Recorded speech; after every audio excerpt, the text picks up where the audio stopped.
www.potonapoto www.potonapoto.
www.potonapoto. Tala lelo Papa Wemba Kei. Pendant l'émission Tala lelo on a toujours les mbokatiers de la presse Julien Botalatala, c'est toujours dans le système Infukama des éléments interprètent tout saut. Là on a bien même ndako nazo tikate na lobi toko tikate pour na Papa Wemba, c'est-à-dire que na la limuke bo téléphone sonné na la mugi sous nake ndenge zara toujours Neville Poutou El Siblimo Aosa Musala. Un grand merci dans les boss la mine Dovo patron site na biso, pourquoi pas na madame na Flozi la belle de belle. Tant mon madame na mon rappel maman madame ya Botalatala, mère Mila Bella Dinganga, Mima Wetu vraiment ba bo soutenir biso vraiment Jaffa Nzengo na verse. Un grand merci n'impression Claude Ndombasi, Neves de Papito Carré VIP. Tout beau la biso Caprice 12e dan 7e bagarre 13e apôtre na Autriche tozana Daddy Pef Ozali bongo drummer ya Papa Wemba o bomona ki ba image tout ndenge le qui partout dans le monde États-Unis bobenga ki botalatala Guilin le Kenya lobi botalatala zwa Daddy Pef Sydney lang en Australie abizwa Daddy Pef Batutu zwa bango yango moni botalatala alandi Daddy Pef tina résidence na ye na commune à Lemba Daddy Pef au l'entrée na yo mbote Daddy. Bonjour. Oui, que moi oloba mingité mais vous êtes obligé ya koloba parce que tala kaka émission tala le puis na ba fan na bino so pe bokangi munoko ba on peut ba kanisa on selon bango Daddy Pef bien sûr oza domer à Papa Wemba au sala bien au salon ba Orlando partout dans le monde au sali combien de temps na vivre la musique na beti déjà 14 ans na vie on azara na vie azwanga moke azwanga na 20 ans ce que le petit lelo na mouvement na sali famille na maboko ya papa donc 14 ans yango na papa wana 14 ans na papa c'est que temps ba deo bazalaki oyum to ko remplacer deo na ko kuta deo voilà à l'époque Sydney ilanga pe nakuta deo nakuta Sydney toza en Australie Sydney lelo mo soutenir émission ta lelo na ko ba pe na 40% na ngaebi ndenga zomo na mo ngaebi nakuta deo SFR nakuta masa na Sydney nazaka na masa na Mississippi siko za na Canada donc nakuta mouvement na 2002 bauti Bercy kokota na nga yango wana soki tolobi tobeta lisolo eza vraiment important siko eza na actualité problème ezali Papa Wemba auti kotika biso mais avant bokena Papa Wemba ambiance na famille na babandeko batikalaki babendo bamambutu bozali na bango nde bapompo miyake na bandeko mosu batikalaki ambiance eza inonde bon biso vie mo banda oloba na mouvement de tozaka biso ezali kwa onatra mutu so azwi makaro na bon akoza pe na parler malade akoza pe na likambo mo boye do biso ezaki onatra to benga na vive benga na mutu banda ba veredi tiko kita ba benga na bango mutu te viva e benga na mutu te ngai nazali dernière journaliste o asalaki émission na Papa Wemba ya internet na résidence na ye bomonaki ba image ne vi pourtant balancer yango to betaki lisolo ya maladi na rataki Papa Wemba na topesani rendez-vous na répétition dadi mola dadi pef binos bozala kiwana et puis papa wemba ya quitté parce que abe koko azaki na matanga akenda obeta et puis papa abe koko akenda et puis papa wemba bisinga botala tala ya kana résidence to ya tobeti lisola matanga et ya malade na ye papa wemba bia belaki ba malaria tout ndenge zalaki na sujet nanga ku tout temps na publier na komi tala lelo nzamba bikisi papa wemba na maladie mais tala lelo papa wemba tiki biso yebisa sono événement on ezaki ndeni na kata podium wana nanu parce que yo mutu zako beta petango papa wemba kwei ba danseuse ba musicien ba ye mais dadi pef atikité azo beta kaka drum yango non partout dans le monde ba ngba ye ba événement ezaki ndeni bon vie azaki c'est bien que vie azaki malade président Nzoto mutu pas zora batan robela vie azaki malade. Mais ndenge via yaki via komaki bien parce que so via taki ma maladie grave tora que production te tonga to que production te ma via taki malade mais asozonga ki bien parce que to voyager jeudi abenga mercredi fala pesa nga ba koli mo la kainga apesinga ba koli na to vandi na siège abi non dadi mo na zo ponga za chef de discipline na mouvement apesinga dadi mo na zonga ndako ezate donc yango kana yeka to vana bino parce que vol wana eza na ntongo makasi so na bina lala elekisanga air tokoze na ve tokepe na tozwi vol na biso tokomi tobeti mpe premier concert ezali mwa baautorité na bango tranquille normal aye mpe atali bafille na hotel biso tozali na hotel mosusu tozali hotel différent ye ezali na hotel mosusu biso mpe hotel mosusu aye mpe atali biso apesi bango bambote tovandi tosololi lobi nango deuxième concert toki San Jack balance Saint Jack via wana bisi chef d'orchestre tosha bon ngana zongi nan pona osa makambo mon boye bosa la balance na soir wana ba groupe parce que zaki eza festival à monene vraiment ba groupe to zaki belé ou par-ci par là bat na bat bazana temps na ba bete 45 minutes bon ce que biso to zaki tout ba leader na makambo ngonde ezalaki papa azaki na loge biso pe loge na biso sikoyo bato nyonso bamonaki ntango ayaki ava concert nga namonaki ete na koti sikoyo namoni azomela achange mpo ayaki na teni mosusu naye batikala na sengle azobalola te avant concert sengle apembe atikalaki oyo bapubliaki wana kutu moto asali bamakambo wana nayebi ete wana makambo mosusu nga naoloba ntango azoluka change nano elamba wana aza nano na bomoi azosala te na ye dadi ndenge nini ozwi programme na biso papa nazwi programme mpo namoni baninga nyonso namonaki yo te ngabi non papa nazali kuna naosola na mutu moko bon tosha mpe so programme tomata tobandaka mbango apesinga ndenge tokobanda ndenge tokokota bato nyonso abi tokobanda mbango moko biso tu attaque abi wi papa na mati mpe na tie bainstrument na nga bayo représente papa amati alongoli mpe lambane wana alati elambo bomoni aza nango ya pembe wana ayaki na bongo te wana bakisaka na likolo alongoli azalaki nango abakisi wana tomati totaki première chanson ezali nzemoni tokotaki na bon nazoyeba susu te bo mambo eleke kokufa nango ya suki ezalaki eske toyobeta ba analengo donc tobetaki mpo festival na concert bo ezalaka différent festival il faut bozala na attaque donc show elekaki makasi donc na makambo ndenge esalamaki nanga mo so botana ba image wana nanga mo kutu elembi puto zo balancer biso ngo ndeko sa na puto nanga mo zo lekela nga po batterie ndeza wana eza base donc so batterie lembi donc bozate donc na ndenge via quoi première chant otake deuxième chant otake troisième chant quatrième chant na seben ngo so ka ki est-ce que yo banzaka pe ngayo donc via comment bon ngayi bi via komaka via komaka zo koma lisusu vraiment te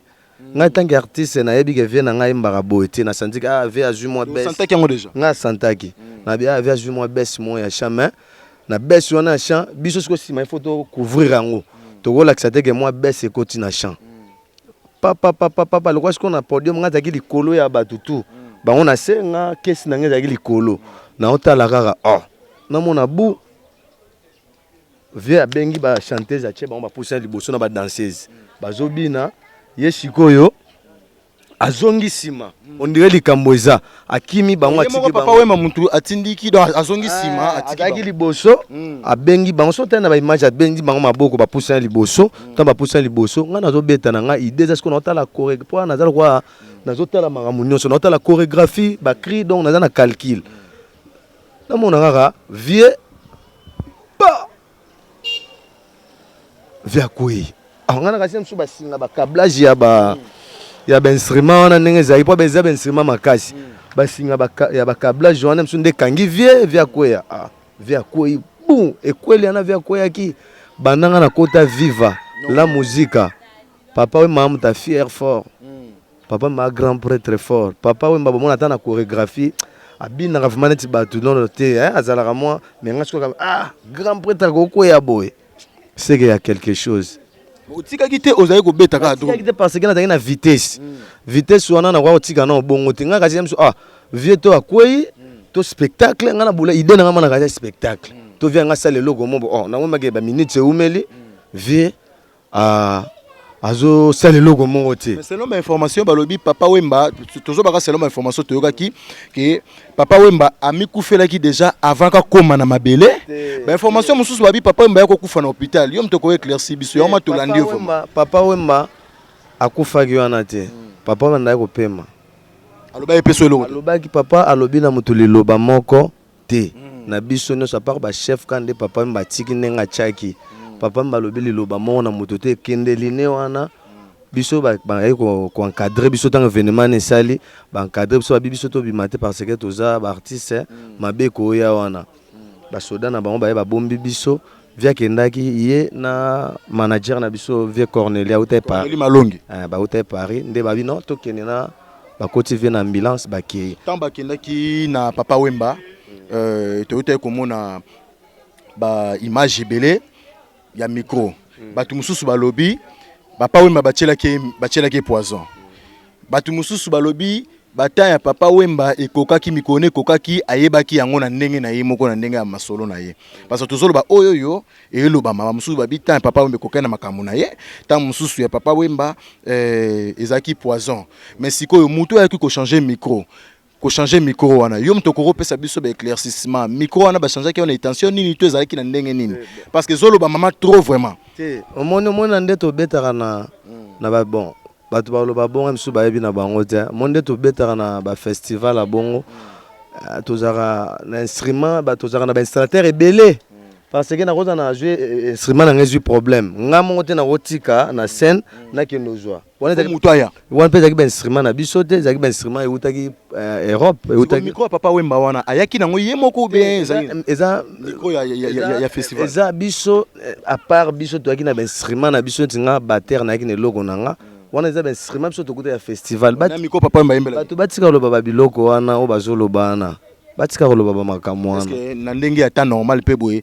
parce que partout batu badozo ba partout dans le monde papa me fallait ba sala autopsie mais to comprendre te lo kango ndenge zo kindika ka boye yango botala tala lobby faut ko luka kolandela parce que total ozo ba batika eloko yango mutu pete ka tindi yo baloba ki non bolobe eloko moko be wana est-ce que ba sala autopsie vie ezaki fatigue vie ezaki fatigue bobi ke via belaki VPH akola ki déjà bobi ke vie ezate soki liwe ezali ke non boy donc wana ngana yebi est-ce que basala autopsie basala vi autopsie basala vi autopsie mais makamno so mère ndem tazayi kuna même mère ndem tazala mère ko yebisa bino ba makamde leki biso to leleka ka vie ndenge zaki kuna to ndo bouger te to zaki hôtel to bimarate ti ba yoti na gouvernement na biso biso avion ndete we yakini ngama kambo ke o ba cheli papa mba poison nini na yo kanga na ki ba autorité na biso ba yaki c'est-à-dire que na ba mission ba utaki na mboka na biso ba yako kende kuna lisolongo za ino ndé nini bon ba autorité tant ba yaki kuna ba yako récupérer biso kaka ba yo récupérer biso mais na yebi bon ngaza na gouvernement te mamba ho sala kuna nga na yebi tinga za simple travailleur papa madaki patron nga yem tazoyenga mwana muke ayedenga na vie abimisinga ba mboka ebele asalinga ke leona ko madadi donc ngai papa mama meka travail na ngai amona ke naza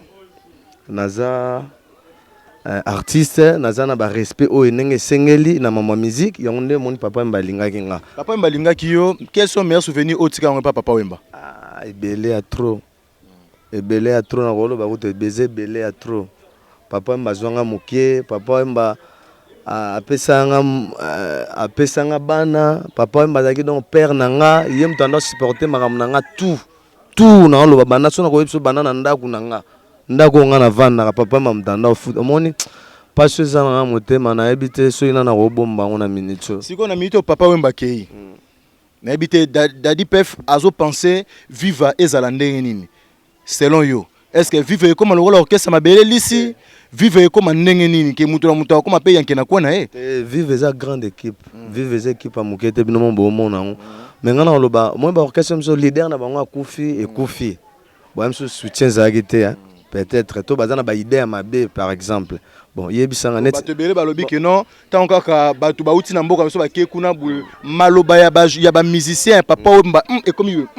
il fallait boloba makambo esengela ki boloba monde bozolo bango te bolo ko te pas to biso de papa ndai ko bela papa za kini na problème peut-être voyager eza liwe zora mututu liwe ko zona nzela obimi bo ba penser bino cerveau c'est te eza bongo tokolo bate pas to kina vie bien vie akoyi malade to akufi bon na ko décider te pona nzambe te na bi o lekaki te na bi nanga mamdinga na kendaki kaka pona mamnanga musique wana eza makambo kaka bon elekaki nango eza liwe zora mutu nyonso ko zona mbetu eko zo place oyo kanaki te mais na ko bate que non babomi papa wemba bache bon babomi papa mba biso moto zaki wana po ben instrument ka yango wana pe biso to beta ina baboma papa mandele to insiste sur na likambo mutu wana oyo bache lokola suspect o ba suspectaki est-ce que agent ya sécurité wana est-ce que basimbaki ata boye bino mo mpe bomonaki ata bosololaki na ye bon mutu wana bon biso toyebi ete bango bazaba toko ba na ndenge logique makambu dadi pef eza teke bazo soinisa yo to bazo tcha pression parce que toza batu na likambo ba suspecter mutu ke balobi journaliste na ko luka dadi pef na kata ndako na résidence na ba sololi mais et après dadi pef ale ka ba enlever au moins teke na sur le plan na cadre ya raison d'enquête ba luka bo convoquer nga siko numéro 1 oyo achaki batu nyonso chargé ya micro ya son o azaki kota mwinda so ba suspecter mutu mwinda au moins teke no il faut mutu azaki responsable la bango ba bimisa ye ti siko lingo sa biso ke no po ngazo lo ba pona ngai te nazo ba pona ba otala papa wemba ba balinga papa wemba tant ba suspecter mutu dadi pef il fallait ba bimisa mutu wana boye mutu achaki engagé ki bango no sa pese ba poste parce que pona komata na podium il faut que na batch pona toyebi yango biso no même grand poète linga bamba misien mbongo il faut ba mettre sécurité ba yeba azanani auti wapi alinga sani na podium muto siko mataki na podium wana yango no comprendre place ngalo parce que jamais kolega yina persi kaka boye parce que papa maza grand artiste tango sala bongo batu musu ba otala biso partout dans les mots ba mo ndenge bo protéger image moko boye ngai yango no tango tuninga na yebisi yo nga na yebi makambo wana te nga za simple musicien artiste ba makambo wana eza na ba chef na nga oyo bazali na makambo biso nga bakoba dadi mata vient to beta musique na mata vient na kina simplement musique na zelo mususu te ya kosala okena na te nga za nga kutu ba dirigeant nga na ba makambo mususu ya non osalabo mutu wana za installateur ndeka to mona ba nyonso to mona instrument bo louer na kin boye ko beta ezaka bongo eza teke so wana msunga na ebite na bika keno azaki installateur azo sala son ndenge ezalaki moi 2-3 personnes ba otalo partout dans le monde parce que émission tala lelo ngai mwana musala ya batu nyonso balandaka biso bazozela information oyo touti kozwa et pas na yo dadi pef moi 2-3 personnes ba otala partout dans le monde na États-Unis na Australie na Guinée Conakry partout bon on a appelé ça vena ngai do muzamba veyo yebikaka intouchable na kweli makambo yo yebika via kei na via kei Robert Basende ve beaucoup la die na na biso ko to tsikaka na konzo to aka na force to zo bunda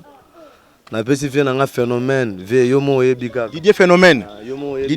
un grand merci pe Didier Phénomène na flat hein merci beaucoup na place pour na botalata là vraiment ba ve nga ba micho kito le professeur ve via que tout ce qu'il a bon viva toujours ezalika tozo ko bakaka to si sana makambo vie makambo vide nde to yeba ozora ba information to kutana oyeba ke to komi ndenge nini merci beaucoup merci tala lelo papa Wemba kei tala lelo tozola ki no ba information ya dadi pef azaki bongo azali bongo drummer ya papa Wemba un grand merci na ba tout botala biso un grand merci na Caprice vraiment maman na Fabriana Malonga et pourquoi pas na bébé Jevon ça dit na Crystal Palace tala lelo mère Milabela Dinganga un grand merci vraiment Mima Wetu un grand merci na Tantine Botala tala lelo ba et tout bah mes condoléances na famille mon ba vivre la musique et pourquoi pas na ba union bolinga musique congolaise bo s'abonner na www.poto avant de vous ma gofé image Neville Poutou elle cible mon monteur na biso azo sala vraiment musala ndenge longo bani pourquoi pas na Daril pe cameraman na biso un grand merci na ba tout équipe mon ba poto na poto ya poto na Kinshasa un grand merci na ba tout vraiment bon mon botalata la ezate ke botalata la ke ayoki information aké telemi na simami ba filmer et puis a publier te botalata la azwaki papa Wemba tanga belaki botalatala akendaki na aéroport azui ba image botalatala ke azui ba artiste bazoloba o ngana ba question ngana tuni soki bomoni mabe eza ba question oyo yaka epa na bino yango mo komisa ki bino merci vraiment merci beaucoup merci beaucoup s'abonner na www.potonapoto Neves Papito Carré VIP ye moko ma Jafar Nzengo impresario Claude Ndombasi na soki ça toujours na mère Mila Bela Dinganga et pourquoi pas na Mima Wetu merci